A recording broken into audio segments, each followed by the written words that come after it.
thanks for coming back to the SBP podcast, Mobile Filmmaking. I'm your host, Susie Botello, and you are listening to episode 188. Hey everyone, I've got a wonderful, most incredible guest. He is in Indianapolis, and I would like to introduce you to Jack Lugar. Jack, how are you? Hey, Susie, I'm great. I'm so happy to be here. I am so glad to finally be able to speak with you again. Jack, I met you back in July 2018. So without counting back, but I will anyways, it's been 6 years. It's been 6 years. That's crazy. Time flies. Yes. And I met you. It was a really exciting, fun time for me and also for Heartland Film. It was during the inaugural Indy Shorts Film Festival in Indianapolis that I met you. Remember that? I do remember that. Yeah, because I was leading a session on screenwriting, I believe, and you were doing a session on showing everybody how to use all these great tools that we carry around in our pockets and how to enhance them a little bit and make films with the tools you have. I remember sitting through that session being inspired. I was impressed by the number of people that were there, and especially people like you. You have quite a background. Why don't we start this by you sharing a little bit about that background? You've got, the first thing that really jumps out at me is that you've got over 10 years in LA as a television writer and producer. So start with that and then just kind of move forward a little bit. Yeah, I'm originally from Indiana, and so I moved out to Los Angeles in 1994. I waited till right after the Northridge earthquake and moved out to LA that experience really came about as I moved out there. My wife and I did, because I had worked on a feature film that was shot in Indiana. It was about 3 years prior to that, while I was in college, and I met a lot of people. And so when I said, "Okay, I'm ready to make the LA move," moved out there and just started calling everybody that I worked on that film with that had come out from LA to work on it. And it took a little time, but landed a job at Tchaikovsky English Entertainment through the first assistant director on that film. He was now a sitcom writer at Tchaikovsky English, which is Diane English's company. And she is the creator of Murphy Brown. Nice. And the show they were doing at the time when I got there was Love and War. So I got to work on that and just kind of started at the bottom. I actually came out there with my undergraduate and graduate degree in film producing, and my glorious job was as a production assistant, a PA. You may say that's at the bottom, but for some people that's a dream. Well, and it was for me. I thought I was living the high life. Came out there and was on the CBS Studio Center lot in Studio City. Shows were being shot there, such as Seinfeld, Roseanne, Dave, Grace Under Fire. So it was really a hotbed for sitcom shows, and so that was it was a thrill of a lifetime, because you'd be walking through this on the studio lot, and there was Jerry Seinfeld walking by or someone like that. So got the chance to just get my foot in the door, copying scripts, delivering lunches, going to Starbucks for everybody, all that glamorous stuff, getting cars washed and so forth. But it just gave me a direct access to all the writers on that show. And so that was my desire, to be a sitcom writer and producer. And so it gave me the chance. I was becoming friends with those writers and handing them my scripts and saying, "Can you take a read through this and tell me what I need to work on?" And so it was a great opportunity for me just to have access to professionals who were really doing it. And that's how you do it. That's what you're supposed to do. Yeah, that's the thing. It's a crazy story how we made it out to LA, but we just hopped in a U-Haul and kind of made it happen. And took a big risk, took the leap, but called everybody we knew, everybody we didn't know, but knew somebody that knew them or something of that sort. And that's how that opportunity came about. and just kind of kept growing through it. I worked with Louis Anderson, the comedian. He passed away a couple years ago now, but he was doing a show called Life with Louis, which was an animated series on Fox Kids, and I used that to write more scripts and worked with Louis on writing and developing shows, and just kind of kept that process of constantly creating, pushing my own work, working with others, and broke through officially when I got accepted into the Warner Brothers Comedy Workshop. So. Wow. And now, what was that about? What was the workshop experience about? Yeah, so Warner Brothers, and I think they still do something similar. It's changed a little bit, but during that era, they did a comedy workshop and a drama workshop, and so I applied for the comedy workshop, which was sitcom writing, and you submitted a spec script, so a script from a current show, and I did an Everybody Loves Raymond script. I submitted that. And I was kind of like, oh, I don't know if that's any good. And my wife said, you're submitting it. And I'm like, I don't know. And she's like, no, you're submitting it. And I was like, okay. So I submitted my script, and lo and behold, got a call a few weeks later saying I was accepted in. And so I was one of 12 writers accepted into that program out of about 500 plus scripts that were submitted. Wow. Congratulations. So that was just a foot in the door. And then there was an 8-week session where we started workshopping another script with the other people in the program and some mentors. And based on that, it actually got my foot into the door of being a writer on Wanda at Large, which was Wanda Sykes' original sitcom on Fox back in the actually early 2000s. So wow. So now after getting your foot in the door a few times, you were rolling. Yeah, I was rolling, and it is a roller coaster. Because what happened actually at that point is I worked on a few other projects, some other pilots after I finished that run, and that year, I think Warner Brothers had one sitcom picked up. It was early 2000s, and reality shows were taking off. Yeah. And so it was a part in my life where I was like, wow, what am I going to do now? So I pitched a lot of reality shows to see if I could get my foot in that door, and eventually it was kind of one of those things where I was like, I think I'm done with this pattern. Yes. And maybe it was midlife crisis also, but just decided, my wife and I talked about it, and we decided we had 2 young kids. One was getting ready to start first grade, and it was time to make a change, and so. We made a change and moved back to Indiana. And honestly, at that time, Susie, I thought I was done with the business. I said, okay, I'm done. Wow. And what happened for me is, I think of it as a miracle in my life, in a sense that self-publishing became a reality, right? So that I was able to take my creative skills, my writing skills, and I started writing novels and books, other books, and then started adjunct teaching. And when I thought I was totally out of the business, now I'm the cinema and media arts professor at Anderson University here in Indiana, and I run the film program, and I executive produce all our student projects and write some projects with my students, and just really get to exercise all those tools while also mentoring up and coming filmmakers. So it's kind of a dream come true that I didn't know I had that dream, actually. So. Yeah, amazing. I get to see, we follow each other, and I get to see some of those productions that you work on with the students. They're pretty high quality stuff. Well, sometimes we expect more out of college students than we probably should. But at the same time, this is where they learn. They're cutting their teeth, right? The ideas they have, the challenges we'll put out for them and that they take on, it's pretty impressive. It's really fun to see them kind of, and their eyes light up when they see it on the big screen come to reality. That's a great moment.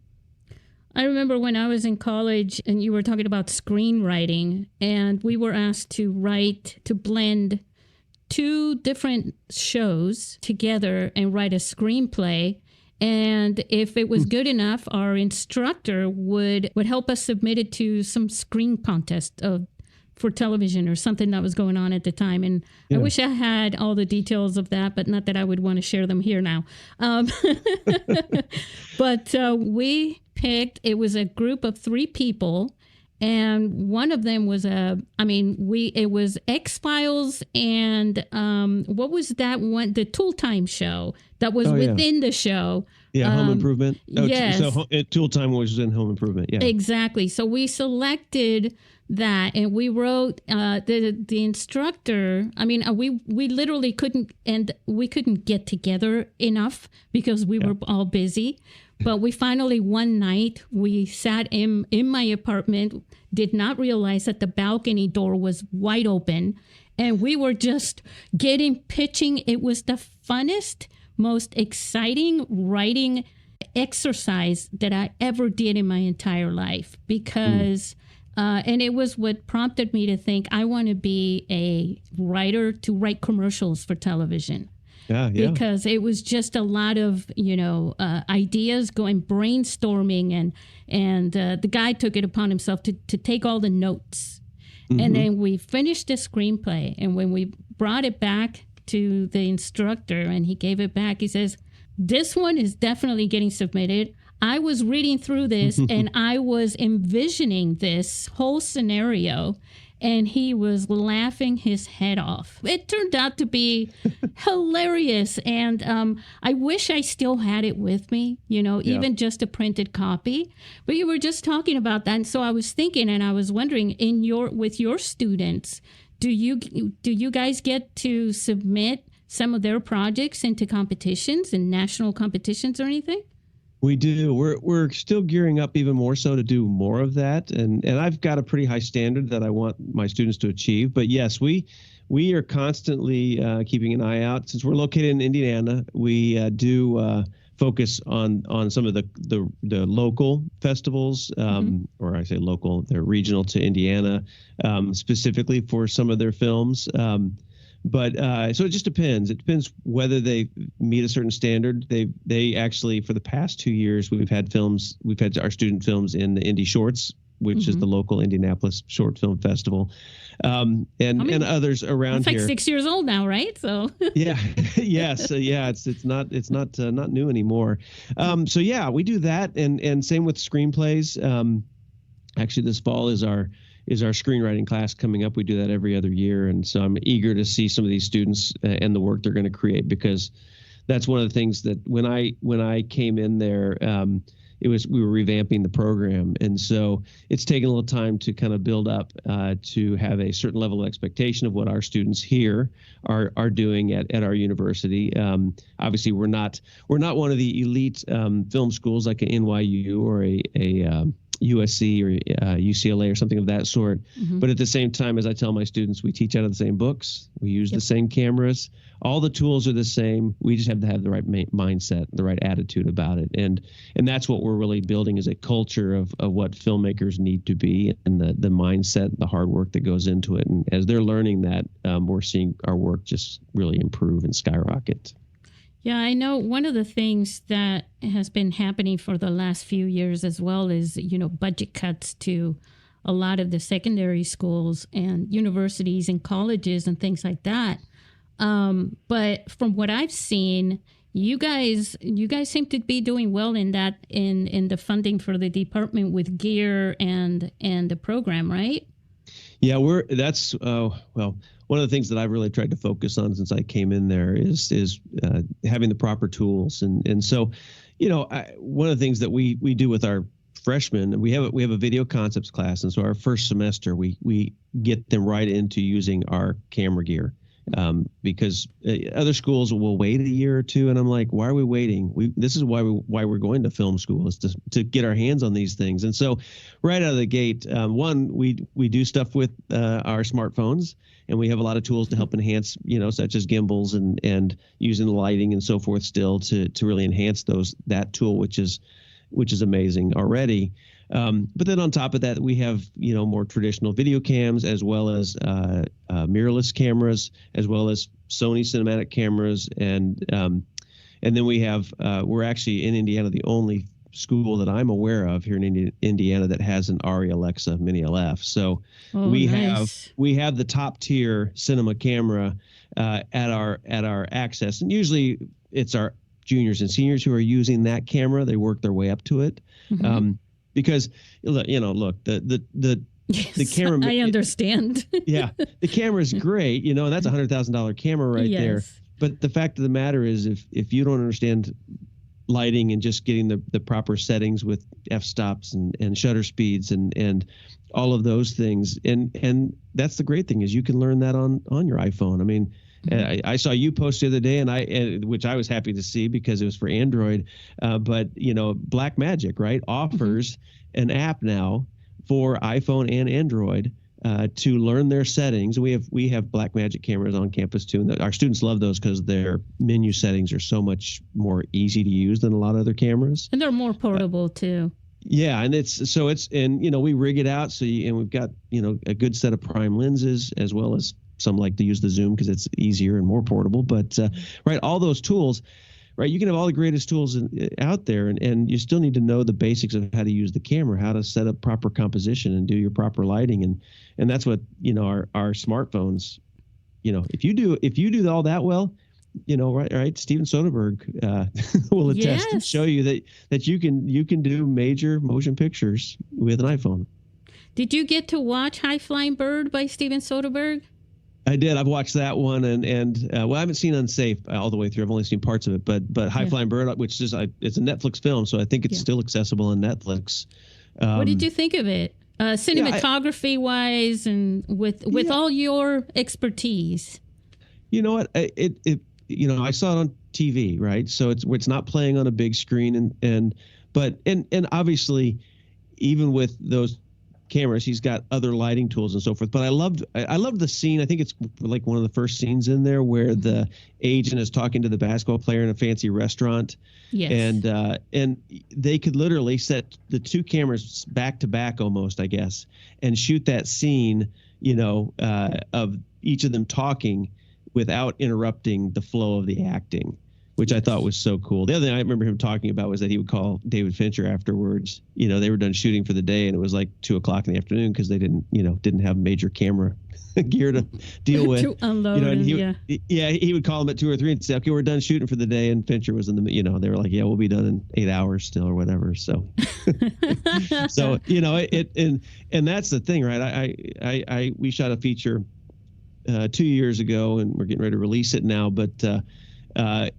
We end up shooting on the Ari, and that added a couple hours of work every day just to manage a camera like that. So you have to be real dedicated, and obviously, when you have major motion pictures, they have 20, 30, 40, 50 people on set running around and caring for all these different things. But when you get, we were doing it with 6 or 7 people, the smaller gear would have been much more manageable in some senses for us in that aspect. And yeah. And quality wise, the average movie watcher is not going to probably notice as many differences as, of course, high-end cinematographers, they might know, but of course, but the average person's not going to tell the difference. Yeah, I've had people say that to me before. They're like, I wouldn't have known that this was shot with a phone or whatever it was shot with unless I was really closely paying attention. Right. And those are the people we really do. I mean, if we made films just for filmmakers, I mean, we would be a nervous wreck, right? Exactly. Yeah, that's really interesting. One of the things that helps also is the log capture, which back when you and I met, well, I think a little after that, Filmic Pro, that app had that feature whether or not you had that feature with the iPhone. And so you were able to capture, footage with log format. Yeah. Now the iPhone 15 Pro and Pro Max came out with that as part of their native camera. And so when Blackmagic came out and said, literally the next day, they announced they had that app free, it kind of hurt Filmic Pro, who had just, they were bought by another company, Bending Spoons, and became overly expensive for people starting out to use as a subscription service. And one of the things that Blackmagic did was, it was, okay, here's a free camera with all the expertise that, Blackmagic Design has with all, Da Vinci and Resolve and their Blackmagic cameras and all of that. And one of the things I ran into the other night was that they made an announcement that they're working on a camera for Vision Pro from Apple, the virtual reality goggles. Oh, yeah. Okay. Yep. So they're working with Apple to create a camera, a Blackmagic camera, that will be able to produce content for that, films. Right. Yeah, that's that.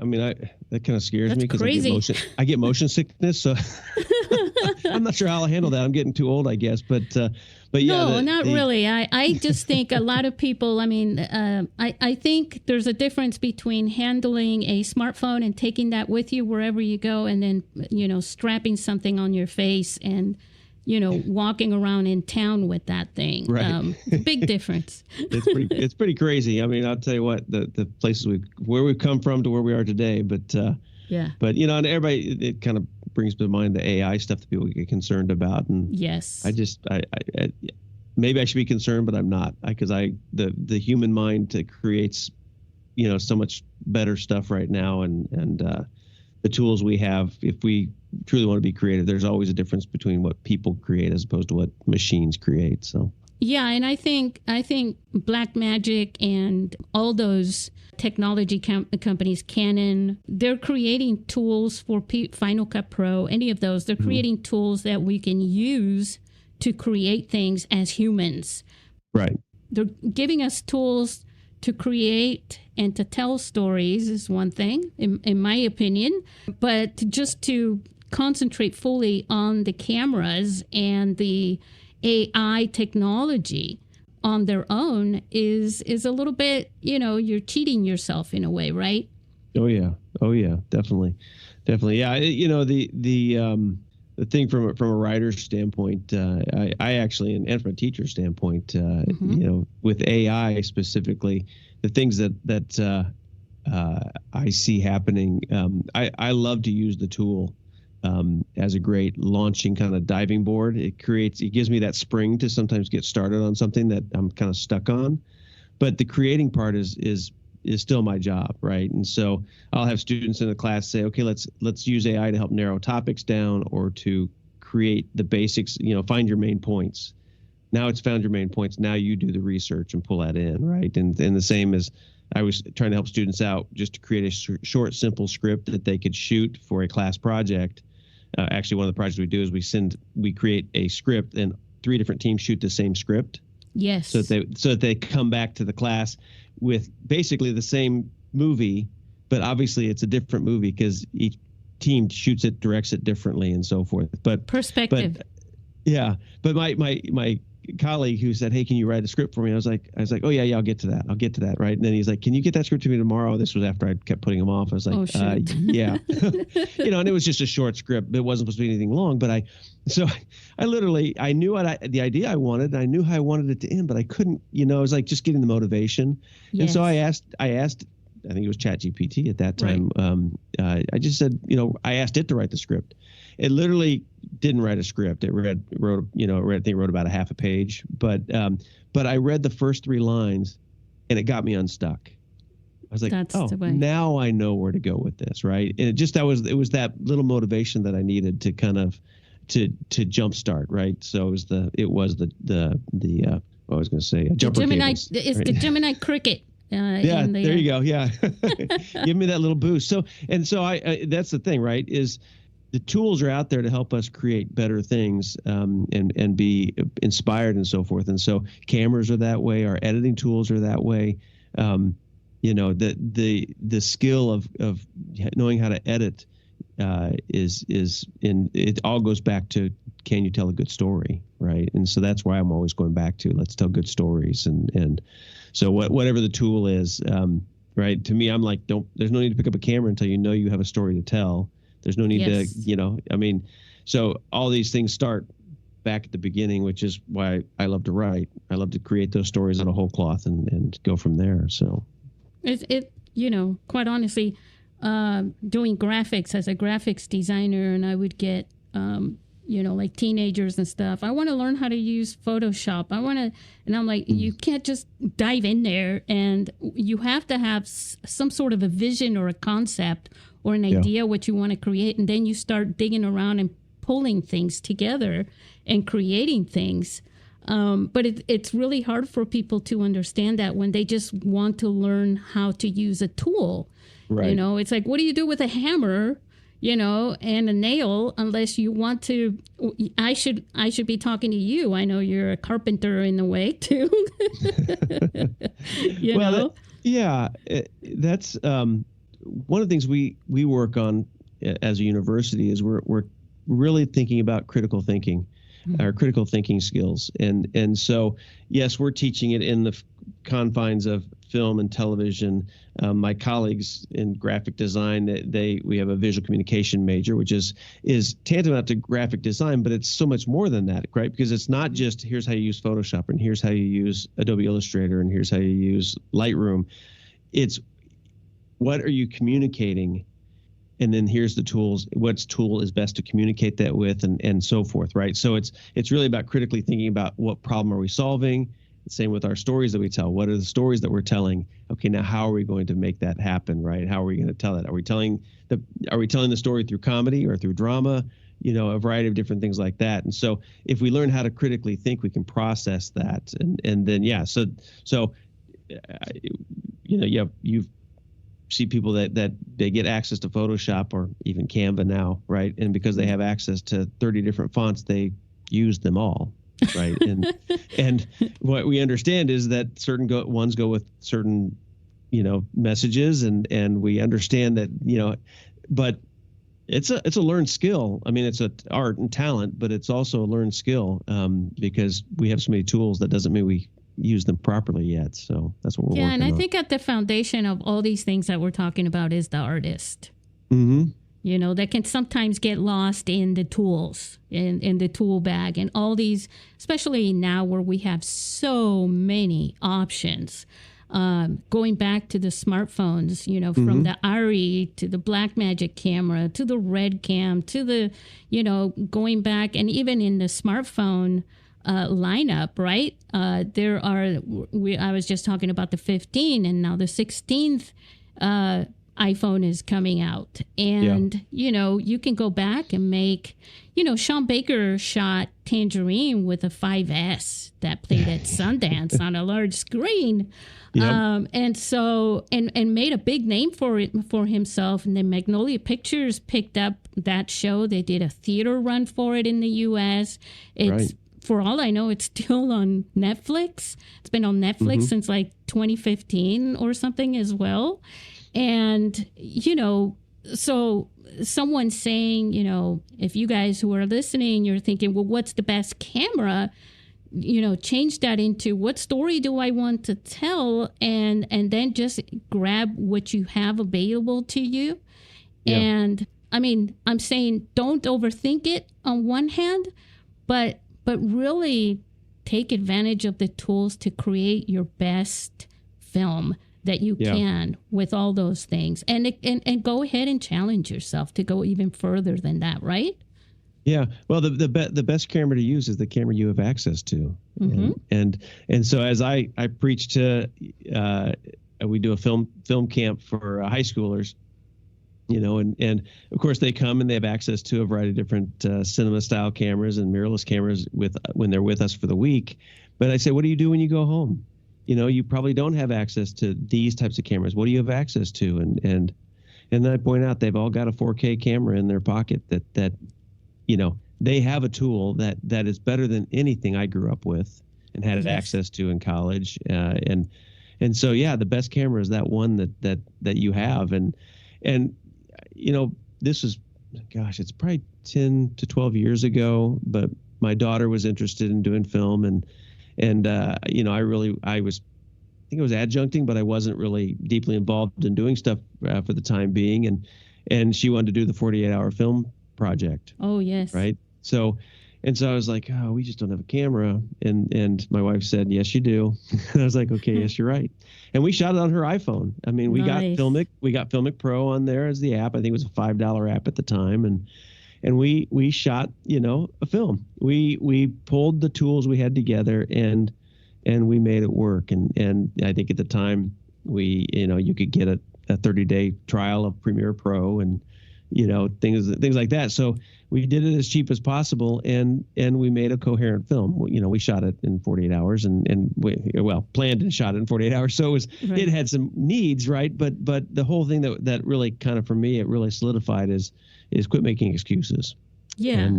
And so that's where I'm at now with every student I talk to is there's no need for excuses. We have every opportunity to do what you want to do. And then I say, think creatively. One of the things I preach to my students is limitations force creativity. I'll say that to them a lot. Mm-hmm. And so like we'll give them prompts, or challenges, but we all in a micro budget film world, whether that's, whatever camera you're shooting on, is you are hampered by some of the aspects of what do you have at your access, right? And so every low budget indie filmmaker, dating back to the Robert Rodriguez's and Ed Burns and so forth, was always about, what do we have access to? And you write your script around those things, right? And so I'm constantly getting my students to, I said, fine, write your sci-fi script and your spaceships and so forth, but we can't shoot that here. We don't have spaceships and you have to get really creative to kind of do a mock of any of those things. Yeah. And what because I understand what you're saying 100%. Yeah. I used to say that a lot, use if Stephen Peterson, he is a screenwriter, I should say, and he's got a few films, and he wrote a film, and I had him on the podcast. He was in our film festival, and he made his own feature film. And this is a guy that's made films with Hollywood actors and big budget films, and he had a screenplay that he wanted to tell, that story that's in your pocket, basically, right? That no one else is going to fund. But with the smartphone, he actually used an Android phone, and had him on the podcast, and he said this one thing. He said, if you write a screenplay to shoot it on a phone, it's gonna get made. Correct. Yes, correct. Because of the limitations. And sometimes I tell people, I'm like, because you can get stumped in screenwriting. If you're running with the flow of your story, and yes, you have an airplane crash or whatever, just go ahead and add it. That's what I say. Just keep going, keep the flow going, keep the momentum going. Complete your script. You can always revise it later. Maybe you can just add the audio of the thing and have a flash of light coming in through a window, and you don't have to show an airplane crashing, but just keep the flow, right? Yeah. Well, that's the beauty of filmmaking, isn't it? That we've gotten so much, so often in these days of thinking everything has to be on screen. Yes. And some of the beauty of filmmaking is that you don't have to show it. Instead, the reaction might be what you focus on instead. Yeah, and then sound effects can create what you need, right? And so I think that's we focus too much on our limitations, and so that's I preach that constantly. We do a thing at school. It plays off of NaNoWriMo, which is the National Novel Writing Month in November. We do at Anderson, we do Storytelling Month in February. And we just set a goal of 500 words a day. But what I'm trying to teach our students, one is a habit of writing and daily doing it, but also that look, if you just sit down and you just say, I'm going to write, and not worry about what you're going to write, that just focus on just writing, you can crank out the 500 words, and usually it's a lot more than that, a lot of times really fast. And I also preach that editing is different than writing. And so we write first and then edit later. So when I stopped editing while I was writing, I was able to finish projects. So I wrote a lot of scripts that got halfway done, and because I was always going back and editing and fixing, I never got done with a lot of them. And so when I started just saying, you know what, I'm going to keep writing and go through to the end, and once I'm done, then I will edit, because it's a totally different skill set, and editing stops the flow of creative writing. Once I separated those two, I have 6 novels. I have 3 kids novels and 3 young adult novels that, I can sit down in 2 months, 3 months max and write out the full novel. And then I worry about getting it fixed and making it ready for public consumption. Yeah. And most people think about writers, they picture Johnny Depp with his glasses on out in a cabin somewhere, being terrorized.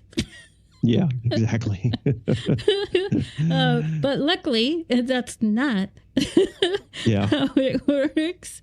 But yeah, it's definitely about the momentum and letting the flow. And sometimes your fingers just can't go fast enough because your mind is just, it's, like for me, I love to write.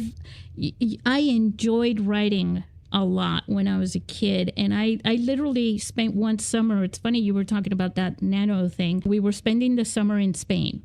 And while my mom went to the beach, with my sister and everybody, I would stay home and write. And I was writing this by hand on a notebook. And I was writing this story. It was like a horror type story. And every day throughout that summer that we spent there, I think it ended up being almost 3 months, I wrote the entire thing. Mm-hmm. But I committed myself to doing it. It's like an hour or 2 a day. Yeah. And I just wrote it. And it was all by hand, so it's not like I could go back and edit anything. And when I got back home, this is a story I don't think I've ever shared on the podcast, guys. Mm-hmm. Jack, I wrote this whole thing. I had it, and I went back home, and my best friend had a friend come in from some other state, and she started reading this thing overnight. I had just met her, and she was leaving the next day. And she was supposed to leave that, read it overnight, finish it, and then she was supposed to leave it with my friend. Yeah. She stole it. Oh, no. She took it. She said... my friend said that she didn't realize she was stealing it, but she said, "Oh, I didn't finish it, but I really got into it." Yeah. And next thing she knew, she took off and went off in her airplane to wherever she went, and I never saw it again. And it was such a terrible experience for me as far as like never hand your only copy. Yeah. Well, it sounds like that's the start of another movie premise right there that you could launch with, right? but my point, I think, in sharing this, just because the story just came up in my head when you were, saying this, is basically that it must have been good. Mm-hmm. Yeah.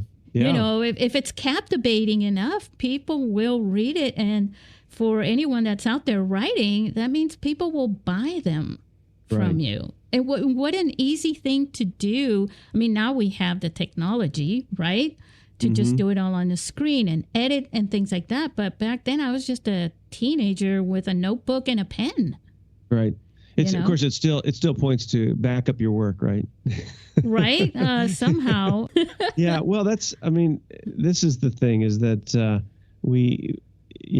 had a student post on Facebook. She was asking for advice on how to write it. She was like, I've got this story that I want to write, but it feels so much bigger than me. What do I need to do? And of course, my blunt response was button seat, one word at a time. We stop ourselves from writing because how do I do this? Well, it doesn't matter how you do it. Just with writing, that's the beauty of it. Just start writing, right? You not everything's going to be gold, and you're going to edit later, and some of it's going to be, professional authors of major novels have written entire novels and trashed it and started over. I can't imagine doing that, wow. But that that's the thing is that they don't nothing about the words they're writing are sacred. And they understand that it's the process. Yes. Somerset. I don't know how to pronounce his last name, Smoggin or something. He says, "I only write when I'm inspired, and fortunately, I'm inspired at 9:00 every morning." Aww. Right, and so that's the key is that I find that if I truly get rid of all my distractions, sit down and write, I write and start creating, and that's the start of it. And big things come out of small beginnings. And that's, like I did that 3 years ago, just sat down. I had a movie idea and just started writing. I hadn't written a full screenplay in a few years because I'd been writing novels and shorter screenplays.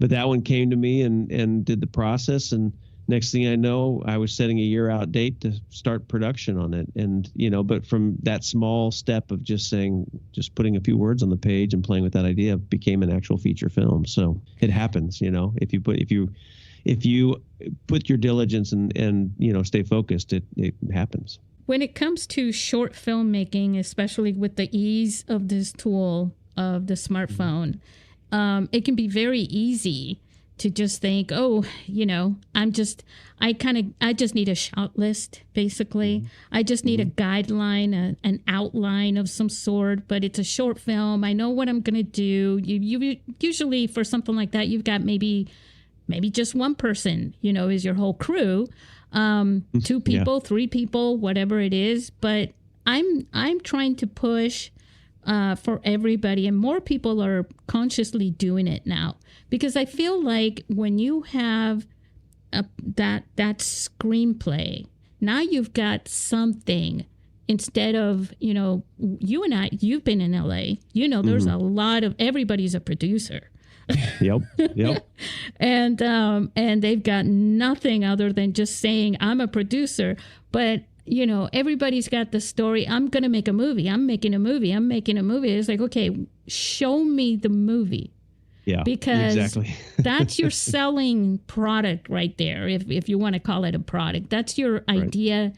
It's something tangible that people can read and say, you know what, this is good. I want to be a part of that. Right. Yeah.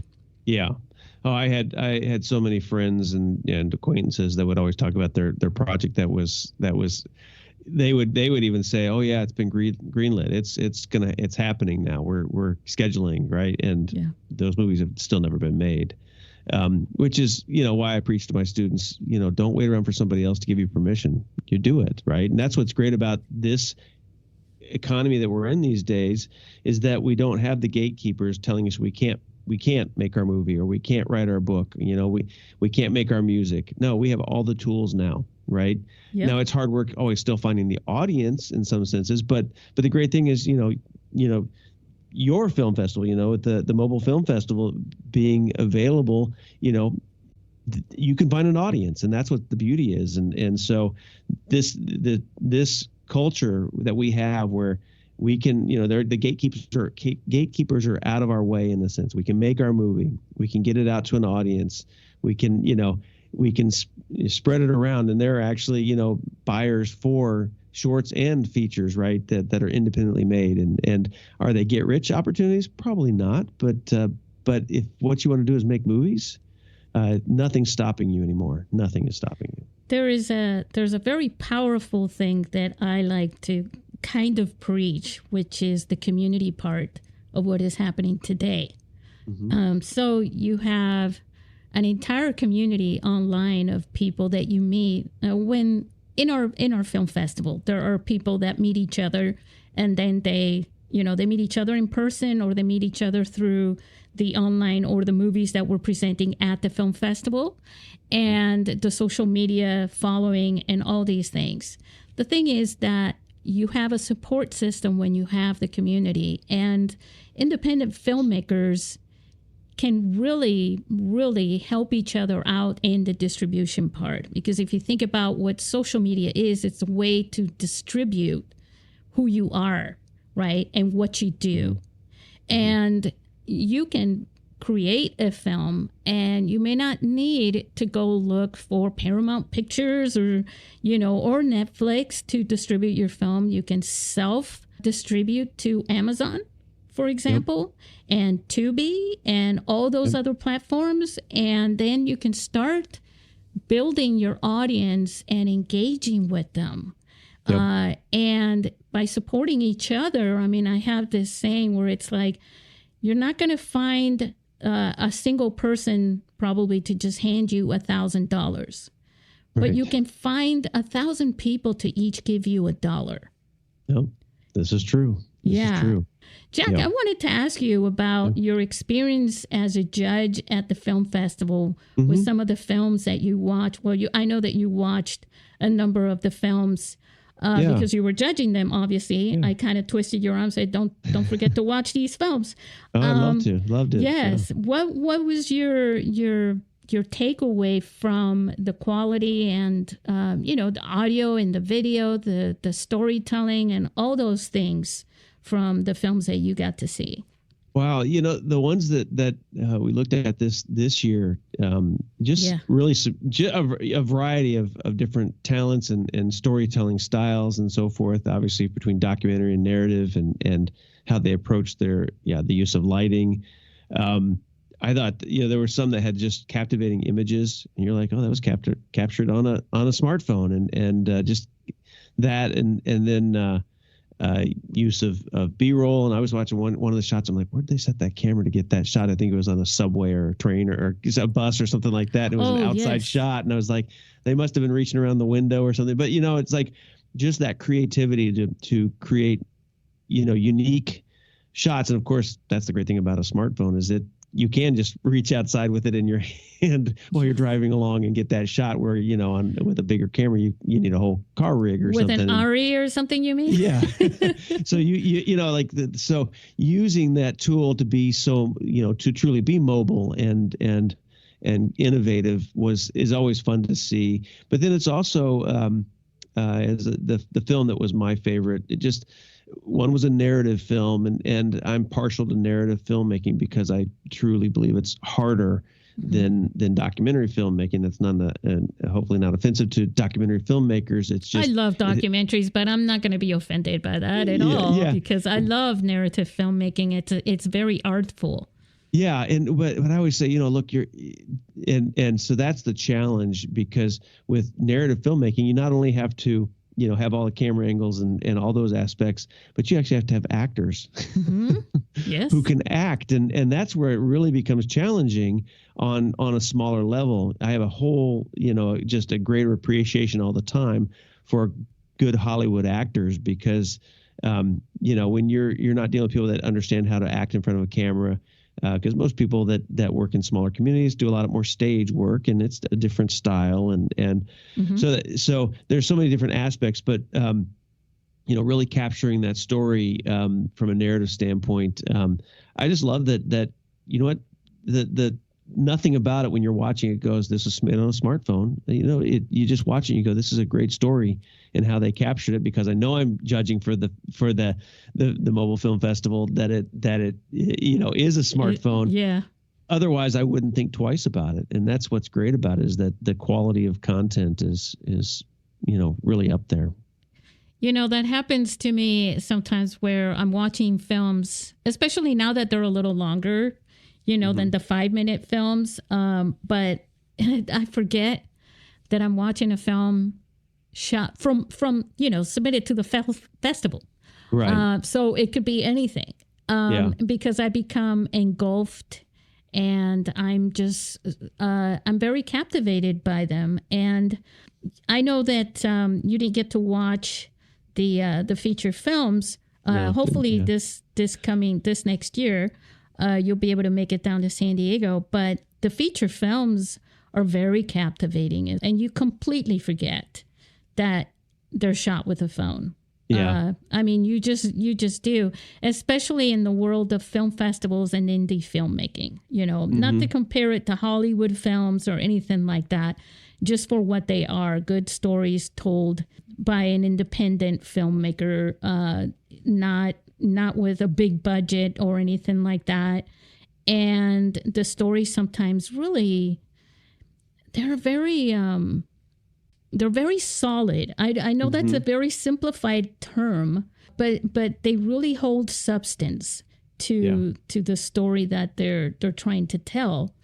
And you're right about the acting, because one of the things in the film festival and a lot of the feature filmmakers and stuff that I've noticed is the actors have a lot of theater experience. And because this is a smart camera, a smart camera, Yeah. a smartphone camera, it's very mobile and very non-intrusive.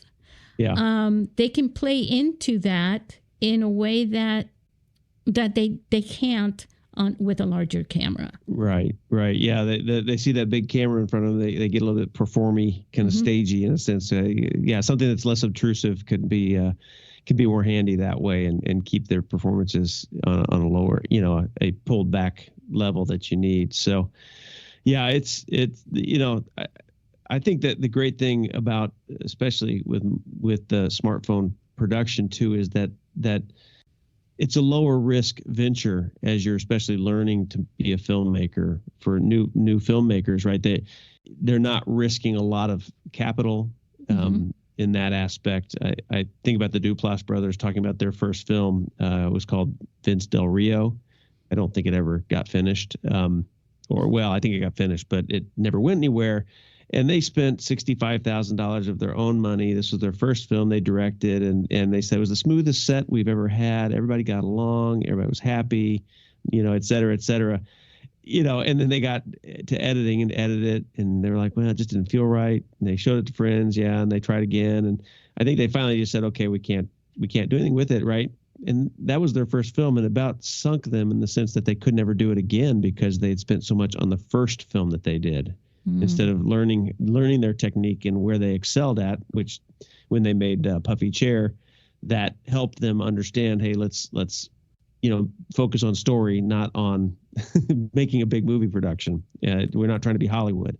And so that's the great thing about smartphone filmmaking is that it allows you to make mistakes, right? It's a lot easier to go back out and reshoot something too if you need to. All those kind of things. It's great. Yeah, and it's your learning curve, really. You're getting your experience because, like you were saying before about filmmaking, that a lot of the techniques in filmmaking are the same no matter what you're shooting with. Right. They are, right? And that's the great thing about the apps with Filmic and Blackmagic is they allow you to practice with f-stops and you're not maybe changing out prime lenses, but you're really working with using the camera in a cinematic camera style, using settings and so forth like that. I have a curious question that I want to ask. When I was in college in my film classes and stuff, one of the things was like when you're building the teams and everybody to work on your films and your projects. Everybody wants to be the director and everybody wants to be the cinematographer. Nobody wants to do the other parts, but they're so necessary. Yeah. Do you guys find that in your school with the students as well? We've been pretty fortunate though that the number of people that have come in and said I want to really direct hasn't been as many as I would have expected prior to coming. I have a lot that want to edit instead. But yeah, the good thing is we're a small enough school that we can divvy up projects like that, so that if somebody's like, well, I wanted to direct, I'm like, you're not directing this, but you do have an opportunity to direct this one. Plus, one of the things that we do is I'm always encouraging them, bring a script that you want to shoot on your own, and we'll support you. We've got the tools. The equipment is at your access for free. I mean, they've paid for school. So it's not like we're going to say, if you want to do a project that's not part of one of our class projects or not one of our scheduled projects, you are welcome to do that with our equipment. Put together a good script. Let me help you make it a better script if possible. Let's get some good feedback on it. And so if you really want to direct, then you'll get your opportunity. And so we've never had anybody leave the school that said, I really want to direct and never got a chance to. They all get to. And the ones who are motivated will do more projects outside of class, and they're definitely directing a lot. So that's incredible. Incredible that you do that, though, by the way. Thank you. Yeah, it's because that was my thing when I went to film school. I'm going to direct. I found I was a better writer than director, but we teach all the skills because we want our students to, even if they say, I don't want to direct, I just want to edit. Well, as an editor, you better know how to direct so that you're getting the right material from your director. And if you're not, you can talk to them about what you need. I had to be in front of a camera for someone that I owed a favor to. and being part of a crew, I was always a script supervisor. I kind of got stuck in that position, and then I was a production coordinator, AKA firefighter or something, just putting out fires all day. But, I enjoyed every part that I ever did in video production and in the film process, the filmmaking process. But I was involved with Mickey Harrison here in San Diego, and she's now 88 years old this March. And she made a few films with iPhones as well. But when I met her, we were making films every weekend, and her production company, her film production company, was helping. The goal was that she would help students, and the universities would send students. A lot of them came from UCSD and San Diego State and things like that. And they had a film project. They were students like yours, and they had a project of their own that they wanted to make. Some of them, it was even a final project for school. And she would look at their screenplays, and she would help them develop the screenplay in a shootable format. This is too long. This is too much, things like that. And then we would all team up, and you had professionals. I remember one guy worked on Family Ties and a lot of NBC shows and Little House on the Prairie when he was, his first experience doing that. He did audio, sound mixing for those, and a bunch of other people. I mean, I was like stargazing. I was like, oh my God, you worked on these films. I was, a lot younger at the time.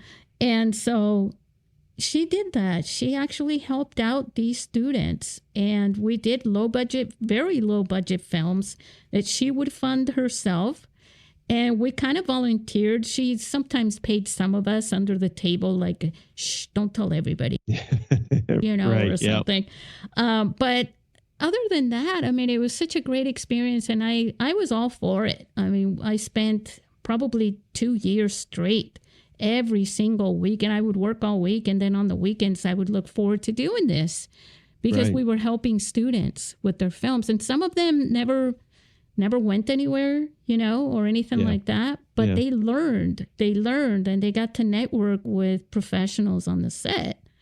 So I just want to applaud you for caring and being so passionate with your students as well about this entire industry. Because, you could have stayed in LA or you could have gone back. But instead, you're using all your skills and all your expertise and, and all your talents to help these students fulfill their dreams. Yeah. No, I appreciate you saying that. It's a lot of fun. I think they keep me young.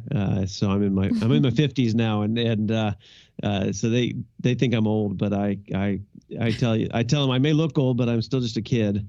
And so that's the fun part, is just to keep creating, right? I get to play with my imagination, on a regular basis, and see them come up with great ideas. And I'll read some of theirs and go, darn, I wish I had thought of that. That's great. So it's so much fun. And I was thinking, as you were talking about just these, getting together, working as groups and so forth, I was thinking about the aspect, right, of when you're making smaller projects, with your smartphone and so forth, you really learn to do so many different aspects of filmmaking too.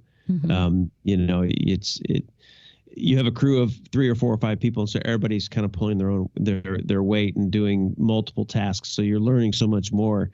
I didn't learn certain aspects of filmmaking until I moved back to Indiana, because in LA I was writing, producing. I mean, that was really my task. So I wasn't handling cameras, I wasn't doing lights, I wasn't doing editing. Right. So all these things, as technology was increasing, I wasn't really dabbling in them at all because I was too busy just writing.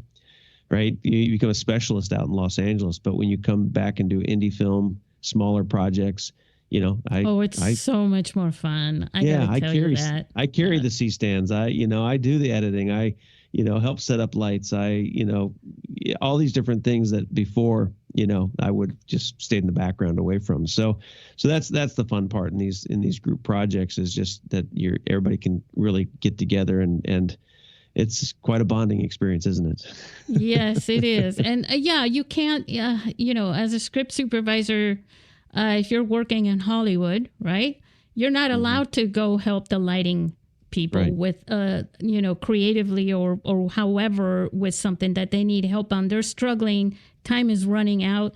It's very departmentalized. Because everything is union based and things like that as well. So you're not allowed to.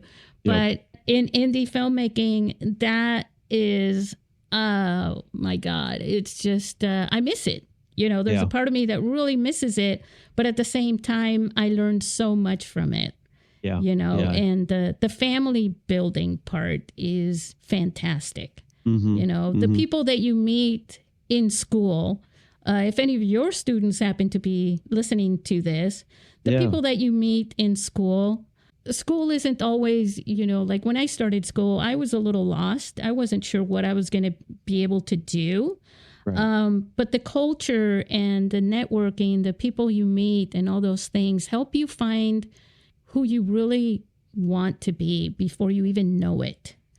And you can meet people in school that'll help you no matter what you're doing. I always talk about the horizon that's always moving. There are little goals that you reach, and then what, right? But if you set your eyes on the horizon, it's always in front of you. No matter which path you take, you're gonna always stay. That's your guide. Right. And you can't really get lost. You can do circles and you're still, if you're looking at the horizon beyond you, you've got that in mind. And so you'll take these different jobs and sometimes you'll complain, what does this have to do with what I want to do in the future? I mean, what is this? You could be working at, in a restaurant and meet an actor that wants to make a film or that knows someone in the industry.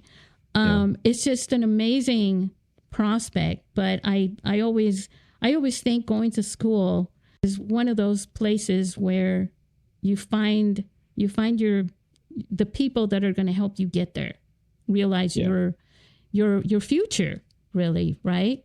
Yeah. Well, I mean, I have some students who kind of try to go it alone or don't connect, but so many of them, I'm always saying, these are your future potential partners. And we see that with a lot of filmmakers, the Daniels who did Swiss Army Man and Everything Everywhere All at Once, met in film school. And there's a chance you're going to meet that partner that's going to, help you really kind of fill out the needs that you have or your inadequacies or what you lack. They can complement that. And you guys can really build some real potential. And that because filmmaking, as we preach, they're group projects, right? I mean, the dreaded group project in school where two people do all the work and everybody else kind of drags along. In filmmaking, everything's a group project. It's hard to make a film by yourself. I've done it where I set the camera up, go around, act, and then check it and find that it's out of focus. I have to redo it and all that. But it's really hard to do by yourself. Yes. Where you need a team, right? Somebody that can be in front of the camera, multiple people that can be behind the camera, learning to work together as teams, and everybody pulling their weight. It's, when you have that success and human nature doesn't let everything go smoothly, but for the most part, right? Yeah. you get done in the end and you go, wow, we did this. We completed this as a team. And that's really fulfilling. Everybody pulling their weight. That's the magic right there, Jack. Yeah. It's the fact that it's the ultimate team endeavor, right? Is filmmaking. And, it's one of the things, even for little kids, if they are making films together, they get to see the skills and the talents of one another that they didn't even know were there. I really, truly believe it would help with bullying. That quiet little reserved, quiet kid, the strange kid, right? Yeah. And wouldn't you know that they can compose the most wonderful music for your film?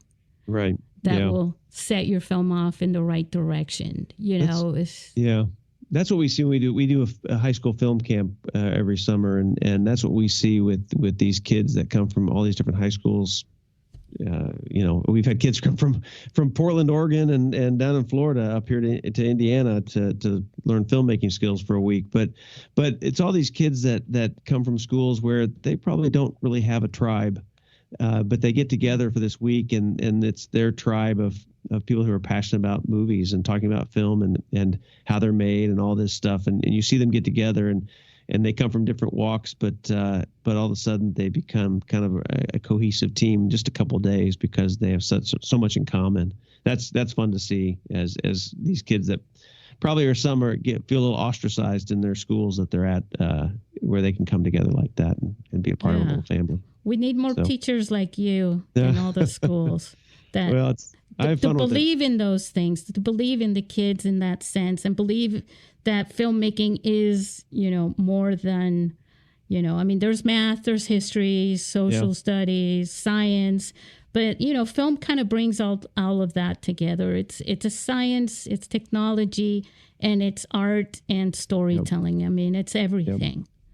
So well, and and the other thing, again, we shot a film 2 years ago. It's coming out this fall, and what is it called?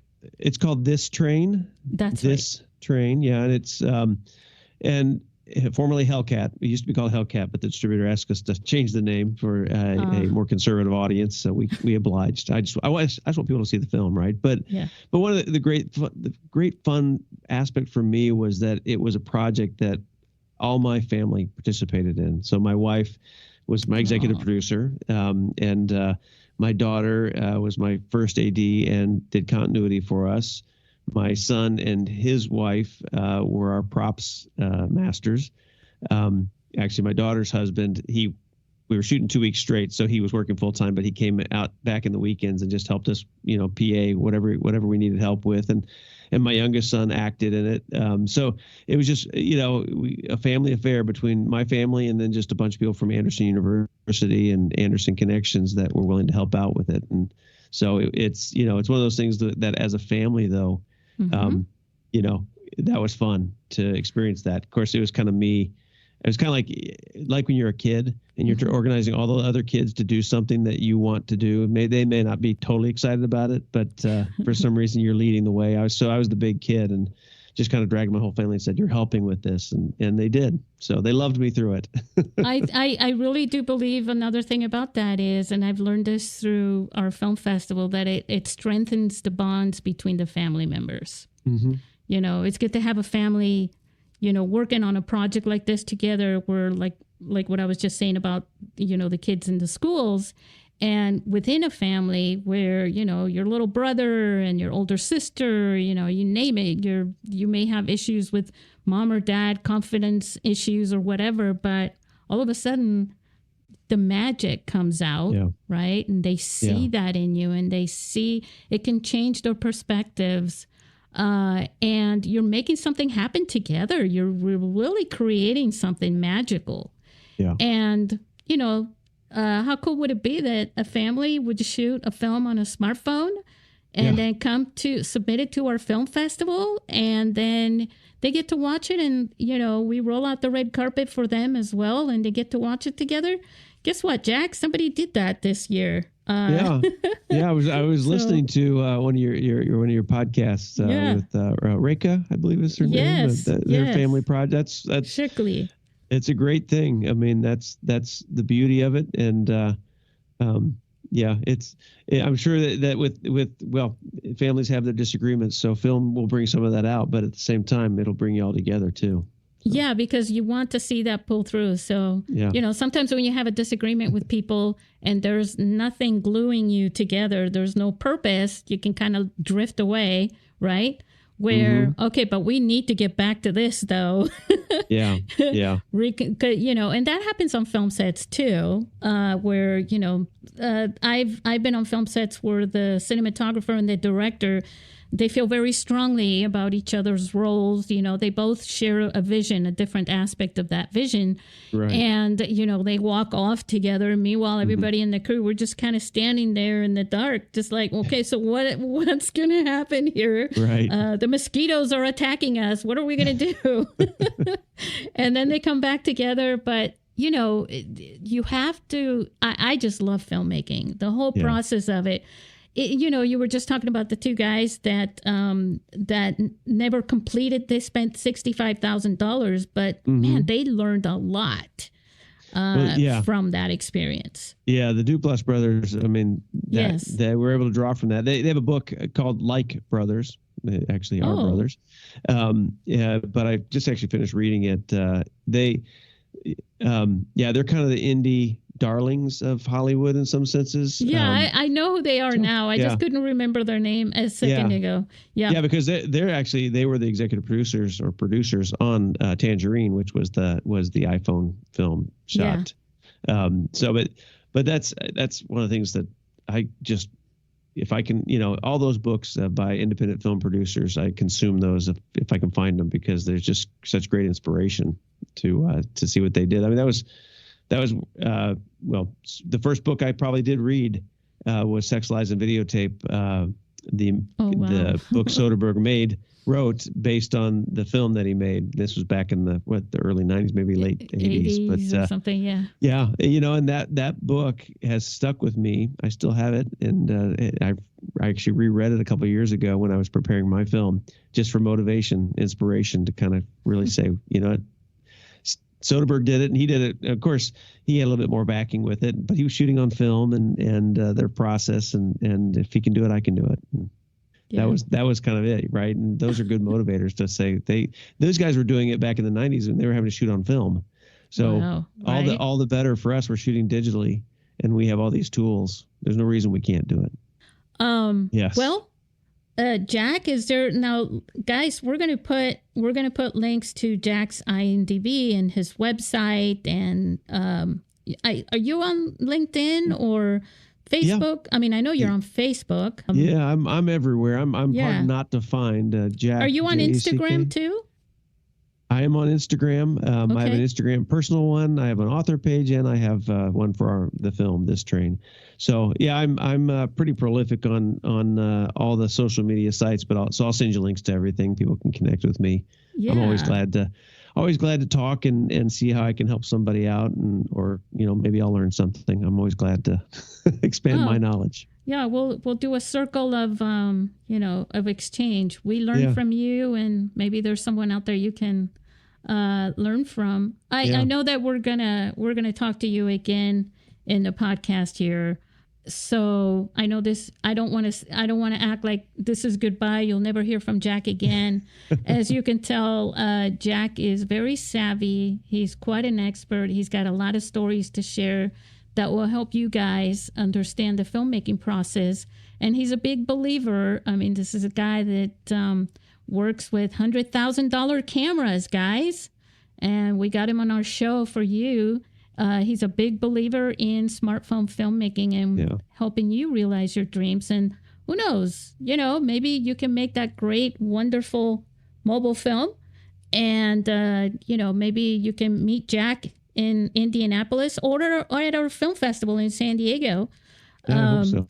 And maybe he'll help you in your next film project shot with a camera or something. So, Jack, are you ready to say goodbye to our listeners? Yes, thank you, Susie, for having me on. I appreciate it. This is great. I love talking movies and filmmaking. So anytime, I'd love to come back.